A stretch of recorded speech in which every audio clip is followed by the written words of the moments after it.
I was told by many people that time that Somalis, they are not interested in teaching job. Mheshimiwa, you'll be wasting your time. If you want to encourage people to join the teaching jobs, yes, you're wasting your time. I said, okay, let me try. One is clear, Mheshimiwa, when this student graduate from the universities, they will bring an end to a perennial teacher crisis. But the question is, will they get employment immediately after they finish their studies? There are some students that you have sponsored who are pursuing teaching courses.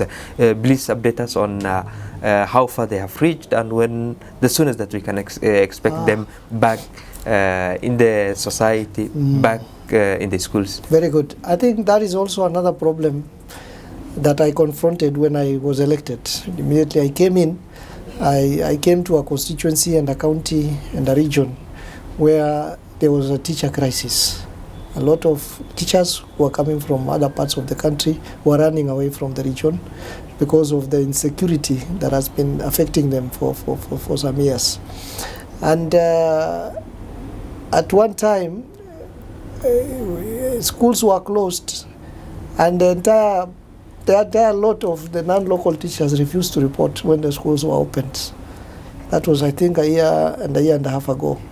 They camped up at TSC headquarters and demanded to be transferred to their regions. And we really discussed these matters at different levels. At the committee level, we had to discuss this as members of parliament from the region.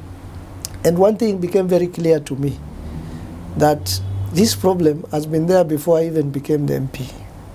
This problem looks like it's not going to go away anytime soon. So I sat, had a discussion with a few stakeholders of education from Mandera County and from my constituency. And I said we must have a local solution to this problem. If non-local teachers have been running away because of the security threat that is there, and by the way, I cannot downplay those security threats. They are there. In some cases, some teachers exaggerate, but by and large, those security threats are there. Some teachers have died, and as a result of that, a lot of teachers from non-local areas have been scared to work in that region. So I said, why don't we have our own young boys and girls, our own youths, our own professionals taking up teaching jobs? Local problem for local solution. For local solution. And I was told by many people that time that Somalis, they are not interested in teaching job. Mheshimiwa, you'll be wasting your time. If you want to encourage people to join the teaching jobs, yes, you're wasting your time. I said, okay, let me try, because every good idea always starts from somewhere. And I said, let me start. I did a lot of awareness in my constituency. I told them, if there is anybody interested in joining the teaching profession, including primary teachers and also secondary teachers, as a constituency, we will try very hard to give them scholarships. Wherever we get that money, source from wherever we source, we'll try and make sure they get scholarships so that they can complete their studies. And all of a sudden, a lot of people came up and they said they want to join teaching primary teachers, and those ones who are qualified to join secondary teachers went for the degree. And as we speak now, I have 150. Initially, I had 150 teachers who are doing the teacher degree course at Garissa University, and I have another 47 in Garissa Teachers Training College doing primary teacher diploma course. And I have another 194 teachers in Mandera Teachers Training College doing primary teacher training course. These ones in Garissa University, Garissa Teachers Training College and Mandera Teachers Training College, who are doing primary teacher training diploma courses, 194 plus 47, that is about 242 or 43, around there, will be going for their teaching practice in the next few months, which means by next year these teachers will be ready to graduate and join the market force. Those ones who are in Garissa, there are some who joined an accelerated program, and those ones, about 50 of them, are going to graduate next semester.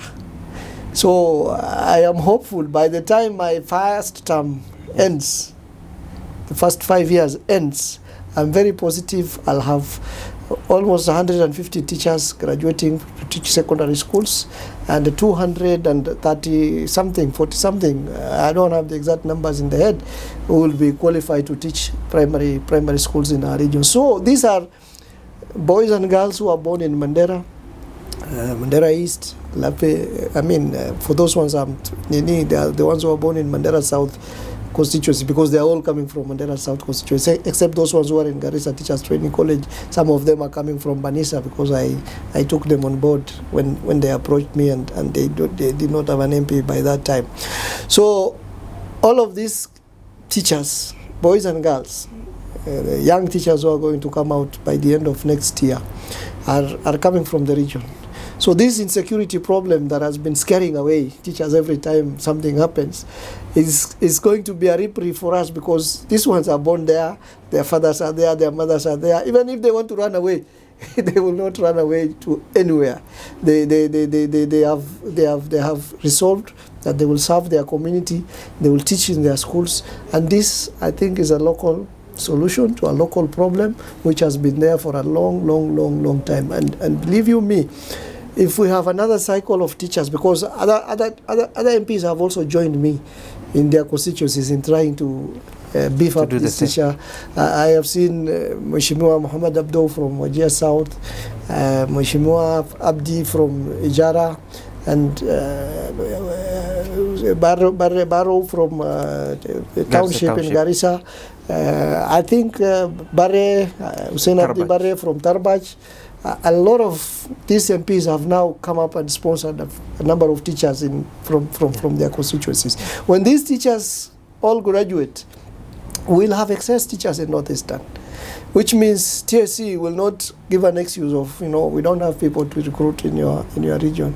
Number two, we can also benefit from this labor export program by the government. A lot of countries out there want teachers, especially English teachers who come and teach in a number of countries outside this country. So the moment we produce more teachers than we need in Northeastern, we will now engage in a program where we can now export the teachers either to teach in other parts of this country, or we can even take them out of the country to teach in some of these Arab countries, European countries, and elsewhere.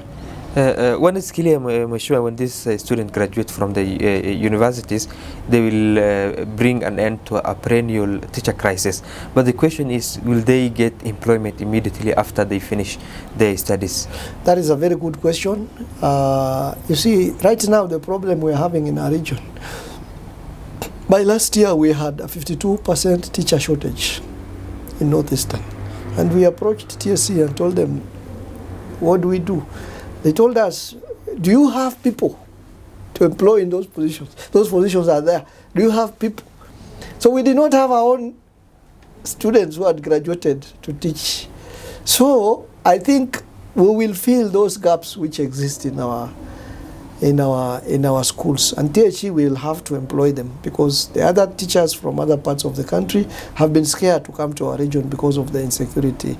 I know we will have excess at some point, and that's why I'm saying when we have the excess teachers, and I hope the economy of the country also improves. President Ruto, I think, has tried very hard during his term. He has recruited almost 77,000 teachers in the last 2.5 years, 3 years. And there are plans by the Kenya Kwanza government to recruit more teachers going forward, so that we can have this teacher shortage problem coming to an end. We are hopeful the economy of this country will improve. We are hopeful the government will find resources to recruit more teachers, and we are hopeful that all of those students who graduate as a result of the initiative we have put in place will be able to be absorbed in our schools in our region.